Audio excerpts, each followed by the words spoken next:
application review, business review, investment, lifestyle, social politic.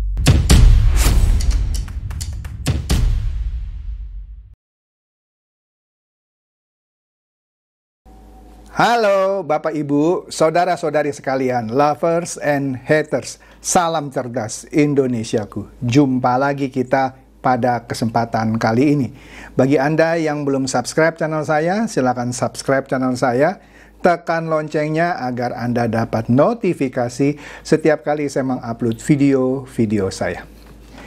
Oke, pada kesempatan kali ini saya akan membahas berkepanjangannya efek dari statement Hasto yang menyebut bahwa Gibran itu mirip seperti supir truk yang mengalami kecelakaan di gerbang tol Halim.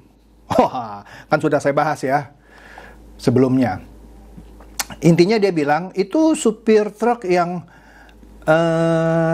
kecelakaan di depan gerbang tol Halim itu belum cukup umur, nggak punya SIM.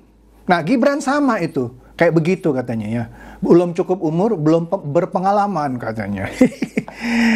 Oke, ntar kita lihat. Gayung bersambut adalah salah satu juru bicara lah, kita sebut aja dari Partai Solidaritas Indonesia atau PSI, bilang, Hasto itu seperti apa itu ya, supir bajai tua rongsok yang asapnya penuh fitnahan yang membahayakan penumpang. Wah, seru kan? Ntar kita lihat juga bagaimana komentar mereka dari PAN, dari Golkar, dan lain-lain. Oke, tapi sebelumnya, seperti biasa, saya akan memperlihatkan, ya di sini ada 3 video yang ringan dan yang lucu. Masih ada berhubungan dengan sidang sengketa hasil Pilpres di Mahkamah Konstitusi. Ini kita lihat yang pertama dulu nih, mengenai bansos yang dipermasalahkan, ya. Ini sih menurut saya benar-benar lucu videonya, ya. Gratis.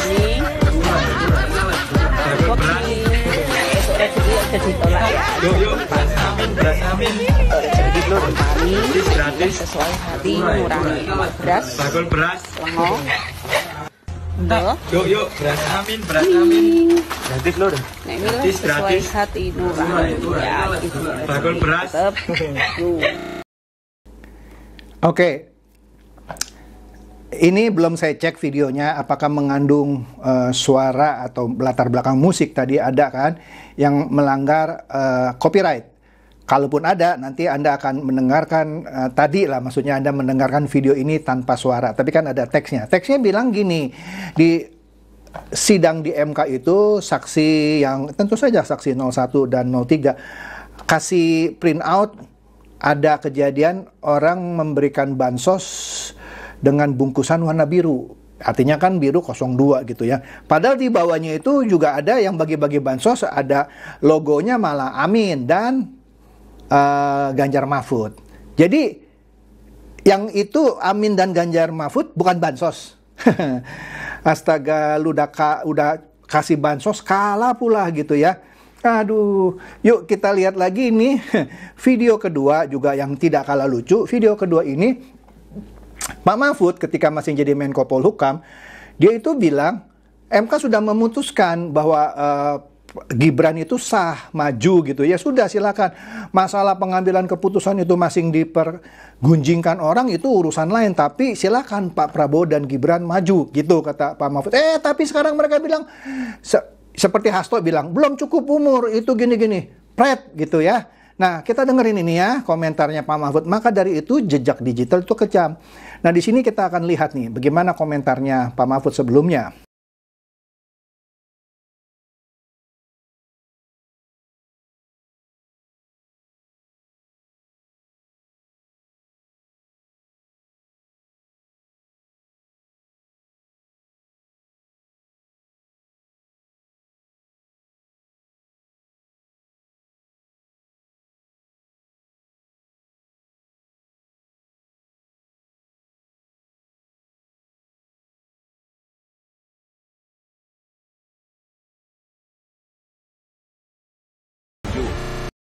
Oke, dulu bilang boleh maju ya. Meskipun ada keputusan MK bahwa Anwar Usman melanggar etika, tetapi keputusan MK itu sudah final dan mengikat. Kok tapi sekarang kenapa bilang politik dinasti lah, belum cukup umur lah, pret lah gitu ya. Dan ini yang ketiga tidak kalah lucunya di sini Mr. Q atau Mr. Kodari mengkritik Hasto yang sering memfitnah. Bukan kata saya loh, kata Mr. Kodari. Ini bahaya buat partainya ya. Makanya ya kita lihat aja nih videonya ya supaya Anda jelas maksudnya Mr. Kodari ini apa soal Hasto. Tidak heran kalau misalnya Ibu Mega bisa punya sikap politik yang salah atau langkah-langkah politik yang salah kalau informasi yang dikasih adalah sampah semua. Dari sekjen, saya prihatin. Ya beliau sebagai sekjen partai besar, kok kualitasnya begitu gitu loh. Ya buruk. Sehingga hasil exit poll luar negeri itu mengunggulkan Ganjar Mahfud. Baru kali ini terjadi anomali, di mana apa yang terjadi di luar negeri total berbeda dengan apa yang terjadi dalam negeri. Ini salah satu ya pernyataan paling lemah dari Mas Hasto Kristianto, Pak Sekjen kita ini. Dan ini betul-betul mengherankan. Beliau lagi-lagi kayaknya mengutip hoax. Jadi beberapa waktu sebelum coblosan itu memang beredar meme hasil exit poll di berbagai wilayah di luar negeri. Sebetulnya saya ngelihat sekilas saja sudah aneh itu. Karena hasil exit poll-nya ada yang berdasarkan Anda dengarkan tadi ya. Hasto itu justru memberitakan hoax, ada meme gitu ya, yang bilang exit poll luar negeri 03 menang. Dia umumkan menang itu, padahal itu hoax yang dibikin oleh buzzer-buzzer 03 gitu ya. Ini memalukan kan? Padahal kita tahu hasil pilpres yang di luar negeri 03 unggul. Tadi dia bilang tuh di luar negeri kami yang unggul. Ya ini kan anomali, dia bilang. Dalam negeri kalah tapi di luar negeri menang. Dua-duanya kalah, mau luar negeri apa dalam negeri. Itu kan hoax, memalukan kata Mr. Kodari. Jadi kasihan Ibu Mega gitu ya. Saya setuju ini sama Mr. Kodari ya. Oke. Nah, di sini kita lihat nih ya. Mula-mula Partai Demokrat nih bilang soal Gibran yang diibaratkan supir truk. Hasto tak pantas dan emosional. Lah iyalah. Masa seorang Gibran yang sudah menjadi cawapres terpilih, kalau menurut saya sih dihina itu. Dihina, dinista dibilang seperti supir truk yang kecelakaan di gerbang tol Halim. Ini Hasto nih mulutnya harus diajar gitu ya. Atau dia sendiri yang harus dihajar gitu ya. Ya hampir setiap hari, ya mungkin nggak persis setiap hari, selalu ngomongnya ngaco-ngaco terus ini ya. Ini memalukan lah menurut saya sekjen sebuah partai besar begini. Makanya Partai Demokrat bilang Hasto itu nggak pantas ngomong gitu. Dan dia emosional, nggak siap kalah dia. Oke? Nah, PAN juga mengecam.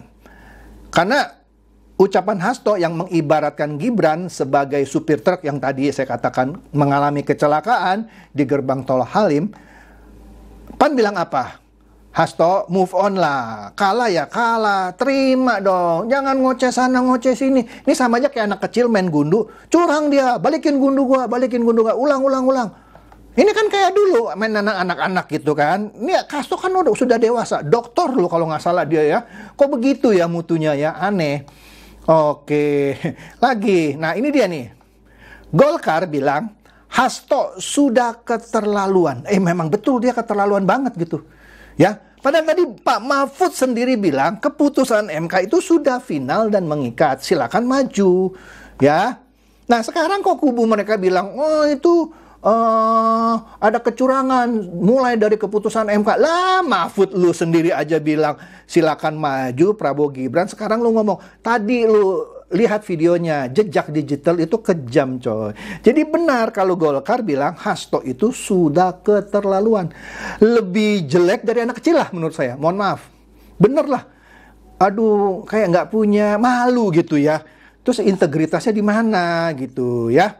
Nah, menurut Golkar dalam hal ini Pak Bobi, terkait Hasto yang terus mempermasalahkan usia Gibran, karena kan dia mengibaratkan Gibran sebagai supir truk yang mengalami kecelakaan di gerbang tol Halim yang ternyata belum cukup umur dan tidak punya SIM. Dia mengibaratkan itu seperti Gibran yang umurnya belum cukup tapi mau jadi cawapres, padahal sudah ada keputusan MK.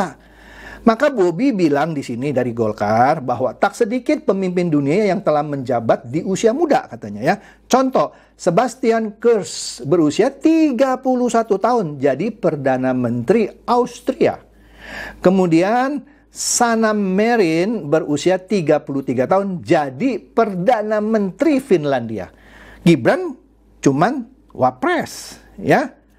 Gabriel Boric berusia 36 tahun jadi Presiden Chili. Masa masih mau diperdebatkan lagi soal kepantasan usia menjadi pemimpin negara? Iya, keterlaluan lu toh, kata Bobi.